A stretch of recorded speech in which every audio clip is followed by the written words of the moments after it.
70% du poisson débarqué dans les ports français et que l'on retrouve sur les étals sont pêchés à l'aide de chaluts. La taille et la forme des chaluts varient selon les espèces de poissons que l'on veut capturer. En Manche, les bateaux de pêche peuvent capturer jusqu'à 40 espèces différentes, du maquereau en passant par du chinchard, de la seiche ou encore de la limande. Mais contrairement à ce que l'on peut croire, la réglementation ne permet pas de conserver toutes les captures. Expliquez-nous pourquoi toutes les espèces capturées ne peuvent pas forcément être débarquées.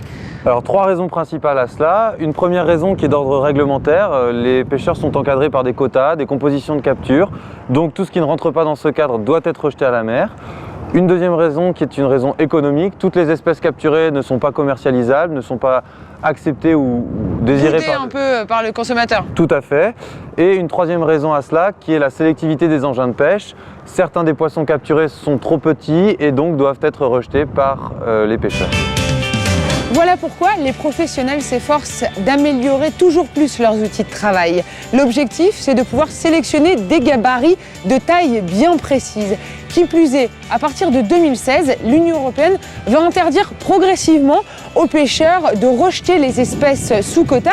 Il s'agira donc de trier dans le fond et non plus sur le pont. On appelle ça la sélectivité. Depuis une dizaine d'années, nous travaillons sur des études de sélectivité. Actuellement, ce qu'il nous faudrait, c'est un petit coup de main de la Commission européenne pour nettoyer l'ancienne réglementation qui nous oblige à faire du rejet. Ceci dit, il faut continuer à travailler sur les engins de pêche, donc sur la sélectivité, pour limiter les pertes commerciales qui finalement est le gros point noir pour la rentabilité des entreprises. C'est une démarche totalement innovante avec notamment le projet SelectFish qui donne toute l'ampleur de ce que les modes de pêche seront demain totalement différents, une plus grande responsabilité sur une pêche durable, responsable, et les professionnels en sont en quelque sorte les ambassadeurs. Un projet comme SelectFish permet à la fois d'accompagner les pêcheurs dans le respect des nouvelles normes, mais en même temps de préserver la ressource, et la région a naturellement accompagné ce type de projet puisque on s'appuie sur les deux pieds, celui du développement économique et de l'accompagnement des entreprises de pêche, mais aussi celui du développement durable et de la préservation de la ressource.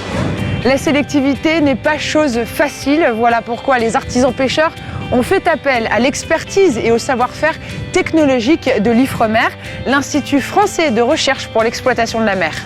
Concrètement, IFREMER a contribué et contribue à la mise au point du dispositif sélectif qui va équiper les chaluts.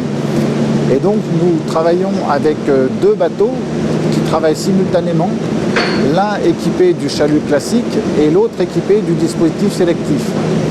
Et IFREMER a contribué à la mise au point d'un protocole d'analyse des données qui sont collectées lors des embarquements à la mer.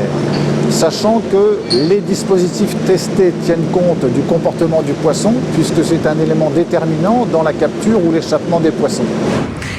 Johan, où en sont les recherches aujourd'hui ? Alors ici on a un exemple typique de ce qu'on a pu tester. Voici un cylindre en maille carrée, donc on voit bien la différence avec les mailles classiques que l'on utilise, qui restent fermées pendant l'action de pêche avec la traction, alors qu'avec le cylindre en maille carrée, les mailles vont rester ouvertes. Ça va permettre le tri et l'échappement des juvéniles, des poissons trop petits qui ne sont pas commercialisables. Les résultats des recherches, comme les prototypes de filets qu'on vient de voir par exemple, ont été testés régulièrement par des professionnels directement sur des bateaux de pêche. Stéphane Ramé, d'ailleurs, vous êtes patron de pêche et vous avez pu tester les nouveaux dispositifs. Déjà, comment s'est passée l'expérimentation ? Ça s'est très bien passé. Pour le cylindre, on a eu entre 20 et 40% de rejet en moins, donc une bonne chose. Et pour la grille, on a eu jusque 80% de rejet en moins. Il n'y a pas que des avantages, il y a des pertes du chiffre d'affaires dues aux les plus gros poissons commerciables qui s'en vont, ainsi que les poissons les plus nobles. Donc on a une perte du chiffre d'affaires de 30-35%. Les pêcheurs de nos côtes ont, à travers des actions comme SelectFish, amélioré la sélectivité des captures. Évidemment, des rejets persistent, mais sachez que vous, consommateurs, vous pouvez contribuer à diminuer ces rejets en choisissant de consommer certaines espèces de poissons comme le chinchard, le grondin ou encore le taco. Mais n'oubliez pas, il faut surtout consommer ces poissons à la bonne saison.